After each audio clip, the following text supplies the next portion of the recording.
하나님 말씀은 누가복음 6장 12절부터 16절 말씀입니다. 14절부터 16절을 합독하고 누가복음 6장 12절부터 16절을 보도록 하겠습니다. 자, 14절부터 16절 합독하겠습니다. 곧 베드로라고도 이름을 주신 시몬과 그의 동생 안드레와 야고보와 요한과 빌립과 바돌로메와 마테와 도마와 알페오의 아들 야고보와 셀롯이라는 시몬과 야고보의 아들 유다와 예수를 파는 자가 될 가룟 유다라. 아멘. 자, 이제 드디어 예수님께서 12명의 사도라고, 제자 중에서 사도라고 택한 그런 임명하는 부분이 나옵니다. 자, 누가복음을 볼 때 관점을 이렇게 보셔야 됩니다. 물론 사복음서를 볼 때 다 그렇게 보셔야 되겠지만 예수님이 그리스도라는 증거로 하셨던 일을 보셔야 됩니다. 아, 예수님은 그리스도라서 이런 증거와 이런 표적을 행하셨구나. 당신이 그리스도라는 것을 보이셨구나. 라는 부분들이 있습니다. 또 예수님이 그리스도이기 때문에 잘못된 종교와 잘못된 신앙의 모든 틀을 바꾸셨습니다. 그러니까 안식일에 대해서도 또 여러 갖가지 그들이 하는 금식에 대해서도 다 예수님께서는 올바른 하나님의 뜻이 무엇인지를 심어줬습니다. 왜냐하면 변질되어 버렸거든요. 그들의 뜻과 그들의 계획대로 가버렸지 하나님이 원래 그 율법을 주신 의도, 그 금식을 주시고 안식일을 지키라고 하신 의도가 다 사라져 버렸습니다. 그것을 다시 회복시키셔서 이런 뜻이다, 이런 의미다라는 것을 해주신 것이 예수가 그리스도라는 것에 들어가 있습니다. 또 하나가 뭐냐면 이제 12명의 제자와 이제 어찌 보면 120명이라고 할 수 있는 그런 이제 초대교회에 하나님의 말씀을 전할 자들을 찾고 세우시고 확립하는 일이 필요합니다. 그들에게 믿음을 주시고요, 보여주시고 잘못된 것을 바꾸어 주시는 겁니다. 그래서 당신이 승천하시고 나서서 이 땅에서 이 12명의 사도와 남아있는 그런 약 120명의 무리를 통하여 이 복음이 땅끝까지 증거되기를 원하셨던 것입니다. 어떤 의미에서는요, 12명만 사도로 세워도 된다는 것입니다. 뭐 그 중에 한 명은 당신을 팔자로 준비하셨고요. 또 뭐 어떤 사람은 마띠아를 준비했다라고 뭐 성경이 있으니까요. 또 어떤 사람은 사도 바울을 준비했다라고 하는데 어쨌든 주님께서는 그 인물들을 통하여서 당신의 일을 진행하시기에 부족함이 없으셨다는 것입니다. 자, 그래서 오늘 이제 그런 이야기를 할 거란 말입니다. 그래서 예수님께서 승천하신 이후에 다시 오시는 재림의 그 순간까지 언약을 이룰 그런 핵심이 되는 사람, 그게 누굽니까? 12명의 사도라고 생각하시면 됩니다. 자, 그거에 대해서 한번 보도록 하겠습니다. 자, 먼저 12절을 보도록 하겠습니다. 자, 예수님께서 12사도를 임명하시기 전에 홀로 기도하시기 위해서 산으로 가셨습니다. 누가는 이 부분을 이렇게 사실 기록했잖아요. 그죠? 저는 중요하다고 생각됩니다. 우리가 지금 중요한 걸 앞에 두고 집중 기도를 하고 있습니다. 우리는 너무너무 중요한 일을 앞에 두고는 뭐 해야 되느냐? 머리를 쓰는 게 아닙니다. 연구하는 게 아닙니다. 같이 의논하는 게 아닙니다. 하나님 앞에 기도하는 겁니다. 하나님의 뜻이 맞는지, 하나님이 이것을 원하시는 건지, 이런 부분에 대해서 뭐 해야 되는 겁니까? 기도해야 되는 겁니다. 근데 여기 보면 밤이 새도록 하나님께 기도하셨다고 했습니다. 철야기도죠, 철야기도. 어떤 의미에서는 너무나 중요한 12명의 사도와 앞으로 남겨둘 사람의 핵심이 되는 그 인물이 12명 사도 아닙니까?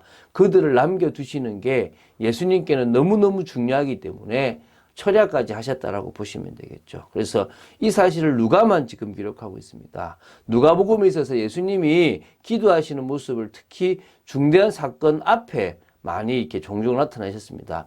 누가복음 3장 21절 또 그 좀 9장 18절 또 28절 29절 11장 1절 22장 41절 오늘 봤던 본문 말고도 이렇게 많이 또 이렇게 나타나고 있습니다. 자, 그러므로요 12사도를 선택하시기 전에 하나님께 기도하셨다는 것은 열두 사도를 선택하는 일이 어찌 보면 기독교 역사에 있어서 하나님의 전기를 이루는 굉장히 중요한 일이었다라는 것을 우리는 알 수가 있죠. 앞에서 제가 조금 말씀드렸고요. 그래서 이 12명의 이 사도가 이후에 예수님의 공생의 기간 동안 함께 다니며 예수님으로부터 뭘 받습니까? 가르침을 받았습니다. 그러니까 예수님은 이 12명의 사도를 가르치시고 섬기는 일까지 하셨다는 거죠. 예수님께서 승천하신 이후에는 복음 전파의 주역으로 서게 되었고요. 교회의 초석이 되었고요. 대부분의 사람들이 다 순교했다라고 나옵니다. 물론 그 중에 한 명은 예수님이 십자가를 지실 수 있도록 사실은 자기가 그렇게 하고 싶어서 했던 건 아니지만 예수님을 유대 종교 지도자들에게 파는 일을 했던 사람입니다. 그래서 차라리 저가 나지 않았으면 좋았다라고 예수님은 자신을 팔게 될 사람까지도 품으시고 사랑하셨던 모습까지 나오는 거죠. 자, 그 다음 보겠습니다. 13절입니다. 이제 날이 밝았습니다. 자, 이제 그 제자들을 부르사 그 중에 12를 택해가지고, 그러니까 많은 제자 중에서 12명을 택해서 너희들은 지금부터 사도다, 아포스톨로스, 사도다라는 것을 하셨습니다. 그러니까 12명에게만 사도라고 이렇게 직함을 주신 거죠. 다시 말하면 어떤 자에게 특별한 사명을 주어 파송한다. 이런 뜻의 뭡니까? 아포스톨로스라는 단어를 허락하신 겁니다.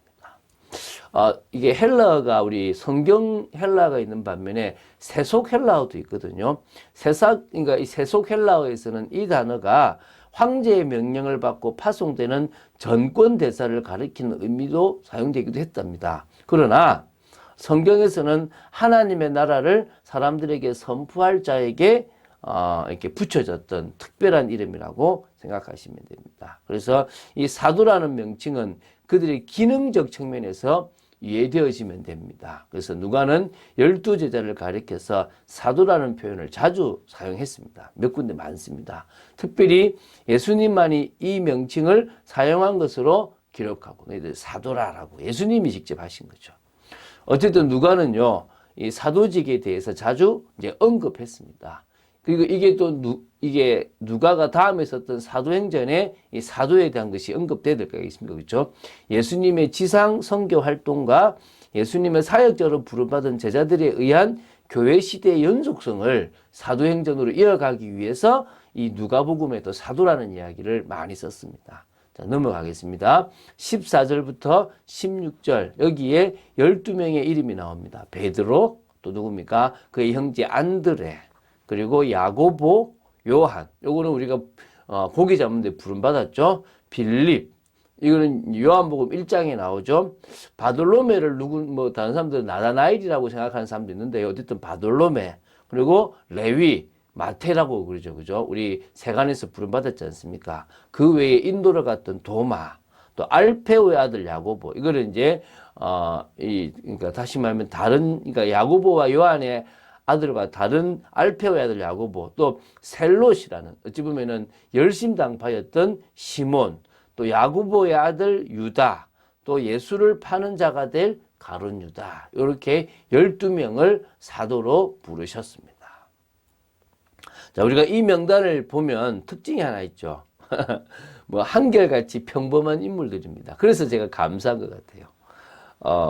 이들 중에는 당시 유명하거나 사회적으로 인정받을 만한 위치에 있는 그런 사람은 없었던 것 같아요. 갈릴리의 바다에서 고기 잡는, 가난했다고 볼 수는 없습니다. 그 당시 고기를 잡는 사람들이 부자였을 수도 있거든요. 또 무식했다. 꼭 무식했다라고 볼 필요는 없습니다. 어찌 보면 변방에서 나름대로의 지식을 가질 수도 있습니다. 그러나 하나 확실한 것은 예루살렘에 있는 사람들, 그들의 무시를 받았다는 것입니다. 쉽게 이런 겁니다. 서울이 있잖아요. 저 부산이 있습니다. 그러면 뭡니까? 부산에 얼마나 엘리트가 많습니까? 부산에도 부산대라는 좋은 대학교가 있고 많은 대학이 있잖아요. 그런데 뭐랍니까? 부산 촌놈. 누가요? 서울 사람들이 이렇게 합니다. 어떤 의미에서는 서울은 서울 아니면 무시하지 않습니까? 예루살렘도 마찬가지로 보면 됩니다. 그 당시 똑똑했는지 그거는 모르겠지만, 그러나 이름 없는 그런 사람들이었다는 것은 사실입니다. 또 죄인 취급을 받았던 세리, 마태, 레위라고도 하죠. 그것도 있었습니다. 그래서 예수님께서 이렇게 볼품없는, 꼭 볼품없는 게 아니라 예수님께서 이들을 택하신 것은 마가복음 13장에 자신이 원하는 자, 자기가 원하는 자를 부르셨다 그랬거든요. 이 12명이 당신에게 원하는 자였거든요. 주위에 대단한 사람이 없어서 이들을 택하신 것이 아닙니다. 오히려 차고 넘치는 사람들이 수없이 많이 있지만, 그들이 몰려왔지만, 또 뭐 니고데모도 있었고 막 있었지만, 예수님은 뭐요? 그들을 선택하지 않으셨습니다. 오히려 사람의 마음을 꿰뚫어 보시고 중심을 보시는 그 주님의 마음에 합한 자일 수도 있고, 부족하지만 끝까지 이 복음의 진리를 변하지 않고 변질되지 않고 전할 자로 생각하셨을 수도 있습니다. 이게 바로 하나님이 일하시는 방법이거든요. 작은 자를 들어 크게 쓰십니다. 약한 자를 들어 크게 쓰십니다. 자랑하지 못하게 하고 교만하지 못하게 하는 겁니다. 오직 당신의 능력과 영광만이 나타나게 하기 위해서 부족하고 어떨 때는 연약한 사람들을 택하셨습니다. 그래서요, 고린도전서 1장 27절 29절 보면요, 하나님께서 세상에 미련한 것들을 택하사 지혜 있는 자들을 부끄럽게 하시고, 또 세상에 약한 것들을 택하사 강한 것들을 부끄럽게 하셨다 그랬습니다. 또 없는 것들을 택하사 있는 것들을 폐하려 하신다라고 말씀하셨습니다. 믿으십니까? 이게 하나님의 방법임을. 그래서 누구든 자랑하지 못하게 하려고 하는 것입니다. 자, 이 12명이 복음을 전해서 지금 우리에게도 왔고, 우리도 복음을 전하는 일을 하고 있다는 것입니다. 하나님은 우리도 창세전에 예정하셨습니다. 그리스도의 제자로 예정하셨습니다. 믿으십니까? 참빛교회에 있는 성도들이 그리스도의 제자로 세워지게 되시기를 바랍니다. 자, 복음 명문가를 꿈꾸는, 그래서 가정을 두고 기도합니다. 저는 찬양을 보낼 때도 지금 가정과 관계되어 있는 찬양을 보내고 있습니다. 결국 부모가 핵심이지 않습니까? 부모가 어떤 모습으로 살아가느냐가 자녀에게는 영향을 그대로 미칩니다. 뱃속에서부터 어떻게 하느냐, 어떤 상태에 있었느냐 다 영향 갑니다. 그러므로요, 부모의 영적 상태와 부모의 영적 힘이 너무너무 중요하다는 생각을 가지고, 오히려 명문가를 위해서 진짜 지금부터 행복한 가정을 만드는 시작을 해야 되겠죠. 가정의 아픈 기억들을 바꾸고, 또 처음 가정의 모습이죠. 에덴의 가정, 그 모습을 회복해야 됩니다. 하나님이 짝지어 주신 부부라는 걸 알고 하나님과의 깊은 교제가 있고 아버지가 영적 권위를 올바르게 가지고 있고, 그래서 복음 안에서 행복하며 믿음과 신력을 가진 그런 귀한 가정을 모델로 딱 삼고, 이게 이제 시작이라는 생각을 가집니다. 그리고 이제 노력해야 되겠죠. 어떤 노력합니까? 정말 가정의 모든 가족들에게 복음이 필요하니까 그들에게 올바른 믿음을 심기 위해서 기도도 하고, 또 정말 가르치기도 해야 되고요. 저는 답게 줬거든요. 목사다워야 된다고 생각됩니다. 목사가 목사답고 성도가 성도다운 것처럼 부모가 부모답고 자식이 자식다워야 될 줄로 믿습니다. 그렇다면 되어지고요. 오히려 아이들이나 우리 모두가 주님 주신 재능과 비전을 가지고 사명 감당하는 길을 걸어가야 되겠죠. 가정의 주인은 주님이십니다. 교회의 주님은 주님이십니다. 우리 인생의 주인도 주님이십니다. 오늘 주님을 따라가는 하루 되시고 응답받는 여러분 되시기를 주 예수 그리스도 이름으로 축원드립니다. 주는 그리스도시요 살아계신 하나님의 아들이심을 고백합니다. 믿음으로 나아갑니다. 말씀 따라 나아갑니다. 오늘도 하나님께서 주신 귀한 이 말씀을 붙잡고 저희들이 정말 사도로 부르심을 받았던 그때 그 제자들처럼 이제 그리스도의 제자로 복음 전할 사람으로 부름을 받았음을 믿고 정말 믿음과 확신을 가지고 흔들림 없이 말씀에 세워져 그리스도의 제자로 응답받기를 간절히 소원합니다. 역사하여 주시옵소서. 주 예수 그리스도 이름으로 기도드립니다. 아멘.